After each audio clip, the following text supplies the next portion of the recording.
वो उनका 5.8 और 6.8 ही है, जो बहुत ही ज़्यादा सीरियस अगर आप डॉक्टरी टर्म में कहेंगे तो।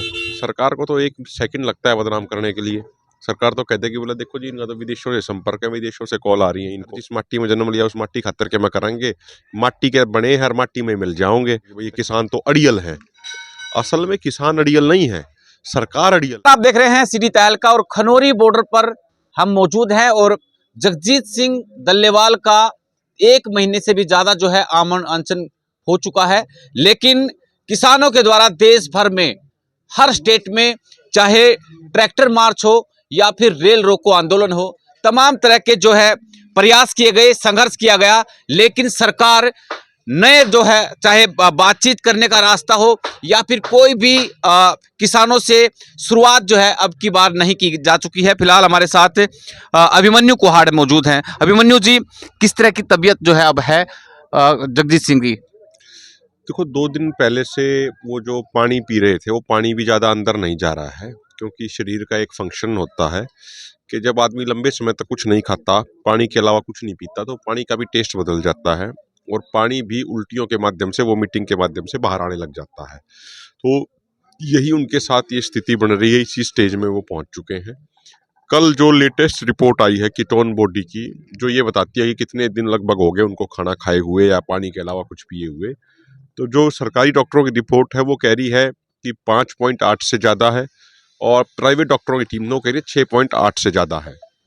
वो एक नॉर्मल इंसान का 0.27 तक ही होना चाहिए, लेकिन जो उनका कीटोन बॉडी लेवल है वो उनका 5.8 और 6.8 ही है, जो बहुत ही ज़्यादा सीरियस अगर आप डॉक्टरी टर्म में कहेंगे तो उनकी स्वास्थ्य लगातार बिगड़ता जा रहा है। अब मुझे लगता है सरकार को अब सोचना चाहिए कि किसानों के मुद्दों का समाधान जल्द से जल्द किया जाए। स्थिति दिन प्रतिदिन उनका स्वास्थ्य बिगड़ता जा रहा है। अच्छा, नरवाना भी कुछ अभी आने वाले टाइम में कोई बड़ी स्टेट लेवल की हरियाणा में मीटिंग करने जा रहे हैं किसान?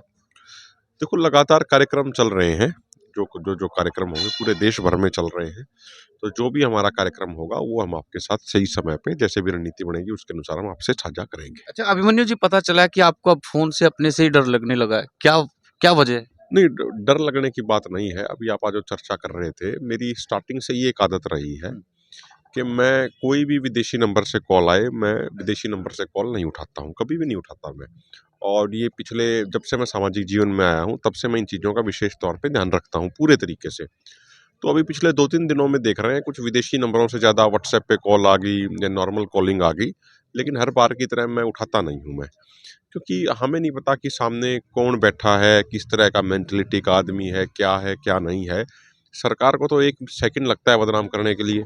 सरकार तो कहते है कि बोला देखो जी इनका तो विदेशों से संपर्क है, विदेशों से कॉल आ रही है इनको, और हो सकता है कि कोई वो एजेंसी यहाँ बैठ के करा रही हो। अब जिस तरीके से सारे सिस्टम आए हुए हैं कि यहाँ बैठे बैठे डिजिटल कॉलिंग सारी सिस्टम के माध्यम से, नंबर विदेश का होगा लेकिन कॉलिंग यहीं से हो रही होगी, तो ये बहुत सारे इसमें फैक्टर होते हैं। कुछ कोई आउटसाइड एलिमेंट है वो कोई डिस्टर्ब करने का प्रयास कर रहा हो, या कोई एजेंसी हो वो कोई करने का प्रयास कर रही हो, इसलिए स्टार्टिंग से ही मैं कभी भी किसी भी आउटसाइड नंबर से, बाहरी नंबर का मैं फ़ोन कहीं भी नहीं उठाता हूँ। तो सिर्फ इतनी ही है, पिछले 2-3 दिनों से उनकी संख्या लगातार बढ़ रही है, विदेशी नंबरों से कॉल आने की संख्या। कोई जानकार, कोई रिश्तेदार कभी आपका विदेश में हो, वो संपर्क कर रहा हो? नहीं, चाहे कोई ना हो, कोई है भी नहीं, और हम तो इसी माटी में जन्मे हैं, इसी माटी में मर जाएंगे। 2014-15 में जब मेरी बीटेक पूरी हुई थी, जब एक फॉरेन एमएनसी थी वो कह रही थी आप विदेश आ जाइए, आप तभी नहीं गए।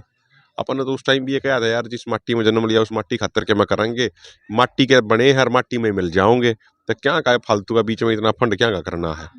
तो इसलिए ना तो कोई हमारा ऐसा कोई जानकार कोई विदेश में, और अगर होगा भी तो भी मैं कोई बातचीत किसी तरीके की मैं नहीं करता। ये मेरा अपना एक उसूल है जीवन का, और इस चीज़ का मैं विशेष ध्यान रखता हूँ। अच्छा अभिमन्यु जी, यहाँ पर चाहे अभय सिंह चौटाला की बात करें, दीपेंद्र हुड्डा की बात करें, और जो विपक्षी नेता है वो यहाँ पर आ चुके हैं, परेड कर चुके हैं, किसानों से बातचीत कर चुके हैं, लेकिन सरकार की तरफ से कोई नुमाइंदा यहाँ पे नहीं पहुंचा, ना कोई रास्ता खुला है। देखो वो बात तो प्रधानमंत्री नरेंद्र मोदी जी को विचारनी चाहिए। जब से सरदार जगजीत सिंह डल्लेवाल जी का आमरण अनशन शुरू हुआ है, डल्लेवाल साहब एक चिट्ठी उपराष्ट्रपति जी को लिख चुके हैं, 2 चिट्ठी प्रधानमंत्री जी को लिख चुके हैं, 1 चिट्ठी सुप्रीम कोर्ट के जजों को लिख चुके हैं। तो जो लोग ये नैरेटिव बिल्डअप करने की कोशिश करते हैं ना, कुछ लोग गलत नैरेटिव बिल्डअप करने की कोशिश करते हैं कि भाई ये किसान तो अड़ियल है, असल में किसान अड़ियल नहीं है, सरकार अड़ियल है। जब 4-5 चिट्ठी लिखी जा चुकी हैं, उसके बाद केंद्र सरकार बात करने को तैयार नहीं है, तो इससे केंद्र सरकार का रुख क्लियर होता है। केंद्र सरकार बहुत अड़ियल रवैया अपना रही है। अच्छा, अब सर्दियां हैं, ऊपर से बरसात हो रही है, बालन लकड़ियां पहुंच चुकी है, आग तापी जा रही है, चाय पकोड़े चल रहे हैं, पक्के मोर्चे जो है अब शुरू कर दिए गए, तो लगता है अभी आपको संघर्ष और करना पड़ेगा। देखो, तो सरकार को तय करना है, सरकार कितना लंबा संघर्ष और कराएगी हमसे। मुझे लगता है कि सरकार को देरी किए बगैर जो माननीय संसद की जो परमानेंट कमेटी ऑन एग्रीकल्चर है, जिसमें मेजॉरिटी है वो सांसदों की, वो बीजेपी के सांसद हैं, उसने भी अपनी रिपोर्ट में स्पष्ट कह दिया कि एमएसपी गारंटी कानून बनाया जाना चाहिए, और उन्होंने सर्वसम्मति से कहा है। एक भी मेंबर ऑफ पार्लियामेंट ने असहमति नहीं जताई है। तो जब सर्वदलीय उससे बने एमपीओ से बनी हुई एक कमेटी ने कह दिया, तो सरकार को उसमें मानने में दिक्कत क्या है। सुप्रीम कोर्ट ने जो अपनी कमेटी बनाई, उस कमेटी ने अपनी इंटरिम रिपोर्ट में कह दिया कि एमएसपी गारंटी देनी चाहिए, एमएसपी गारंटी कानून किसानों को मिलना चाहिए, तो उसमें इनको क्या दिक्कत है। मुझे लगता है उन कमेटियों का जो रिपोर्ट आई है उसको ध्यान में देते हुए जल्द से जल्द एमएसपी गारंटी कानून बनाना चाहिए। ठीक है। अब किसी भी प्रकार के दर्द से क्यों होना परेशान, जब ऑर्थो चार्ज कैप्सूल हो आपके पास।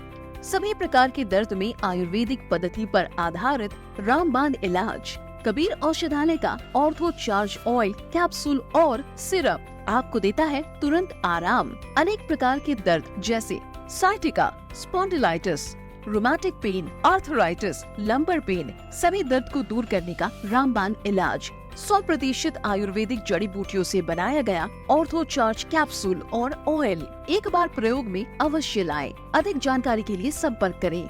एड्रेस: कबीर औषधालय, सेक्टर 14, सोनीपत, दिल्ली, NCR।